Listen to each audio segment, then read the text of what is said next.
அன்றில் பறவை, திருமணம் செய்யும் போது வாழ்த்துவாங்க அன்றில் பறவை போல் வாழ்க, அல்லது ஆண்பில் தமிழ் சொல்லுவோம் இருவாச்சி போல் வாழ்க அப்படின்லாம் வாழ்த்துவாங்கல்ல. காரணம் நான் என்ன கேள்விப்பட்டேன்னா, இந்த இருவாச்சியோ அல்லது இந்த அன்றில் பறவையோ வந்து ஒரு இணையோட தான் இருக்கும். அவங்க வாழ்க்கை முழுக்க ஒரே இணை தான் இருக்கும், ஒரு ஃபேமிலி மாதிரி வாழும். அதில் ஒரு பறவை இறந்துட்டாலும் இன்னொரு பறவை இறந்துடும் அப்படின்றனால அதுக்கு உண்மையா இல்லை அதுக்கு பின்னாடி இருக்கக்கூடிய காரணம் என்ன? நீங்கள் சொல்கிற மாதிரி ஹார்ன்பில் அப்படின்றது ஒரு இணையை தேர்ந்தெடுத்துச்சுன்னா அது கூட தான், அது கடைசி மூச்சு வரைக்கும் அது கூட தான் இருக்கும். பட் வந்துட்டு சில பறவைகள், மித்த பறவைகள் வந்து எப்பயுமே ஒரு இணையோட இருக்காது. அது ஒரு ப்ரீடிங் சீசனுக்குமே வேற இணையை தேர்ந்தெடுத்துக்கும். இப்போ ஹார்ன்பில்ன்றது அது வந்து ஒரு இணை. அதே மாதிரி சில பறவைகள், இப்போ பென்குயின் எடுத்துக்கிட்டீங்க, அண்டார்டிகால இருக்கு அப்படின்னா, அது வந்து ரொம்ப தேர்ந்தெடுத்து ஒரு இணையை அதாவது சூஸ் பண்ணோம். அதுக்கு வந்து அது வந்து ஒரு பெபிள், அதாவது ஒரு அழகான ஒரு கல்லை வழங்கும் அந்த இணைக்கு.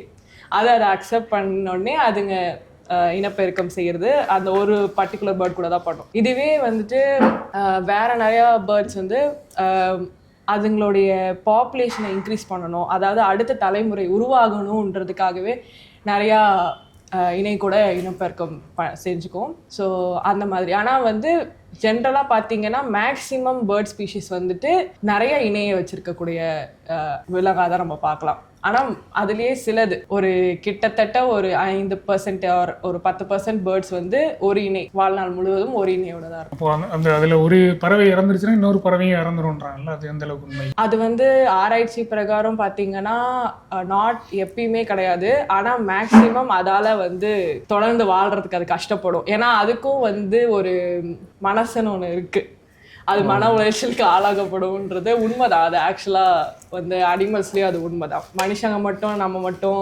சைக்காலஜிக்கலி அஃபெக்ட் ஆகும் அப்படின்னு இல்லை, அனிமல்ஸ்க்கும் அது உண்மைதான். நம்ம வீட்டில் வளர்க்குற செல்ல பிராணிகளுக்கு கூட அப்படிதான். இருவாச்சிலையும் இப்போ நிறைய தேவதாஸ்லாம் இருக்குன்றீங்களா? அப்போ நீங்கள் பேசும்போது சொன்னீங்களா அந்த பென்குயின்லாம் கூழாங்கற்கள்லாம் கொடுக்கணும்னு. எனக்கு இதில் 2 கேள்வி இருக்குது. ஒன்று வந்து பென்குயின் எங்கேயுமே பறந்து நான் பார்த்ததில்லை, தனியாக கூட இப்போ வாக்கிங்லாம் போயிட்டு இருந்தாங்க. எப்படி நீங்கள் பறவைன்ற ஒரு இனத்துக்குள்ள கொண்டு வருவீங்க? கன்ஃபியூஸ் ஆகாதா? பென்குயின் அப்படின்றது ஒரு எக்ஸப்ஷன் கேஸ் தான் ஆக்சுவலாக. அது வந்துட்டு எக்ஸாக்டாக பறவைகளுக்கு அடியில் எல்லாமே வந்து பறக்கும் அப்படின்னு சொல்ல முடியாது. சில பறவைகள் பறக்கிற இது பறவைகள்ல எல்லா பறவைகளும் பறக்கும் தன்மையுடைய பறவைகளா இருக்குமா அப்படின்னா இல்லை, சில ஃப்ளைட்லெஸ் பேர்ட்ஸும் இருக்கு, அந்த கேட்டகரியில தான் அது வருது. ஸோ இன்னொரு விஷயம் சொன்னீங்கல்ல, இந்த மாதிரி கல்லை எடுத்துட்டு போய் கொடுக்கறது, அந்த மாதிரி ஃபன்னியா வேற என்னென்ன மூவ்மெண்ட்லாம் நிறைய இருக்கு. சில பறவைகள், குறிப்பா ஆலா அப்படிங்கிற பறவையை பத்தி நான் ஆராய்ச்சி பண்ணப்போ, ஆற்று ஆலா தன்னுடைய இணையை கவர்றதுக்காக, அதாவது பெண் பறவையை கவர்றதுக்காக மீனை கொண்டு போய் அதுக்கு பரிசா அளிக்கும். அது மீனை வாங்கினதுக்கு அப்புறம் தான் அது நான் உன்னோட இணை சேர்றேன் அப்படிங்கிற ஆக்சஸே அப்பதான் ப்ரொபோஸ் பண்றாங்க.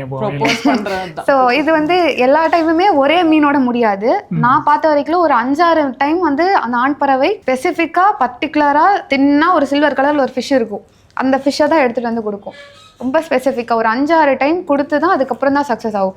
சில பறவைகள் என்ன பண்ணும், ஒரே பறவை தான் அது வந்து தேர்ந்தெடுத்து முடிவு பண்ணிடும் அது. ஓகே. ஸோ சில சமயங்கள் என்ன பண்ணோம் அப்படின்னா, இந்த பட்டாணி, உப்பு கொத்தி இந்த பறவைகள், அதாவது ப்ளோவர்ஸ்னு சொல்லக்கூடிய பறவைகள் என்ன பண்ணோம்னா, தன்னுடைய நெஸ்ட்டை வந்துட்டு, அதாவது கூட வந்து அழகுபடுத்துறதுக்காக சுற்றி இருக்கக்கூடிய அந்த பெபிள்ஸு, கடலோரத்தில் இருக்கக்கூடிய அந்த ஷெல்ஸ் எல்லாமே எடுத்துகிட்டு வந்து போட்டு அழகுபடுத்தும். ஸோ இது ஒரு அடிஷ்னல் இன்ஃபர்மேஷன். இதில் சக்ஸஸ் ரேட் எவ்வளோ இருக்குது? ரொம்ப கம்மி ஆக்சுவலாக. ஏன்னா வந்து பெண் பறவைகள் வந்து ரொம்பவே வந்து ஜாக்கிரதையாக இருக்கும் அது இணையை தேர்ந்தெடுக்கிறது. ஏன்னா அது அந்த டைமில் அது வந்து கண்டுபிடிக்கிறது என்னன்னா, பெண் பறவை பார்வையிலேருந்து பார்த்தோன்னா இந்த ஆண் பறவையால் அதோடைய அடுத்த ஜென்ரேஷனுக்கு வந்து உணவு பிடிச்சி கொண்டு வந்து கொடுக்க முடியுமா அப்படின்றதான் அதோடைய மெயின் இதுவாக இருக்கும். ஓகே. ஸோ அந்த சர்வைவலுக்கு ஏற்ற மாதிரி அந்த ஆண் பறவை இருந்ததா மட்டும்தான் அந்த பெண் பறவை வந்து ஒத்துக்கும், அப்படி இல்லைன்னா அந்த இனப்பெருக்கம் நடக்காது. இந்த தூக்கணாங்குருவியும் அதே மாதிரி ஒரு கதை சொல்லுவாங்கல்ல, அந்த கூடு கரெக்டாக இருந்தால் தான் இணை சேரும். அதே மாதிரி நிறைய பறவைகள் இருக்குது. அதே மாதிரி முக்கியமாக அது வந்து கோட்ஷிப் அப்படின்னு சொல்லுவாங்க இங்கிலீஷில், ஆங்கிலத்தில். ஸோ அந்த கோட்ஷிப் டிஸ்பிளே அதில் வந்து நிறைய டைப்ஸ் இருக்குது. ஒன்று வந்து சிலது வந்து உணவு இந்த மாதிரி எடுத்துகிட்டு வந்து கொடுக்கும். ஆண்பில் கூடமே அப்படிதான், அது வந்து ஒரு பர்டிகுலர் பெரியை வந்து எடுத்துகிட்டு வந்து அது இணைக்கு கொடுக்கும். அதே மாதிரி ஃப்ரீக்வெண்ட்டாக அது ரிப்பீட்டடாக அது பண்ணும்போது அந்த இணையை வந்து முடிவு பண்ணிக்கும், ஓகே இந்த பர்டிகுலர் ஆண் பறவையால் வந்துட்டு வேட்டையாடி இல்லைனா வந்து ஃபுட்டை வந்து எடுத்துகிட்டு வந்து கொடுக்க முடியும் அப்படின்னு சொல்லி அந்த நம்பிக்கையோட தான் அதை அக்செப்ட் பண்ணும். அது ஒரு பிஹேவியர். இன்னொன்று பார்த்தீங்க அப்படின்னா கூடு கட்டுறது. அதாவது அடுத்த ஜென்ரேஷனுக்கு வந்து அது ஏற்ற மாதிரி இருக்குமா, சேஃபான பிளேஸா, அதெல்லாம் சூஸ் பண்ணி அது கரெக்டாக பண்ணுதா அப்படின்றதெல்லாம் அந்த பெண் பறவை வந்து பார்த்துட்டு தான் அந்த கூடை வந்து ஒத்துக்கும். அந்த கூடை ஒத்துக்கும் போது அந்த ஆண் பறவையும் அதை வந்து ஏற்றுக்குது இன்டெரக்டாக. ஸோ இன்னொன்று மூணாவது பார்த்தீங்கன்னா, இது வந்து அமேசான் காடுகளில் ரொம்ப ஆக்சுவலாக ரீசெண்டாக ட்ரெண்டிங்காக வந்துட்டு நிறையா இன்ஸ்டாகிராம்லேயும் யூடியூப்ல பார்த்துருக்கலாம். ஒரு பர்டிகுலர் பேர்டு வந்துட்டு டான்ஸ் ஆடுற மாதிரி இந்த மாதிரி நிறைய பேர்ட்ஸோட இதெல்லாம் பிஹேவியர்லாம் காமிச்சிருப்பாங்க. அது வந்து ஒரு way of displaying affection in birds world. And at the same time பெண் பறவையின் பார்வையில் அந்த ஆண் பறவை வந்து எவ்வளோ வந்துட்டு ஃபிட்டாக இருக்குது, சில விஷயங்கள்லாம் அது வந்து அண்டர்ஸ்டாண்ட் பண்ணிக்கும்.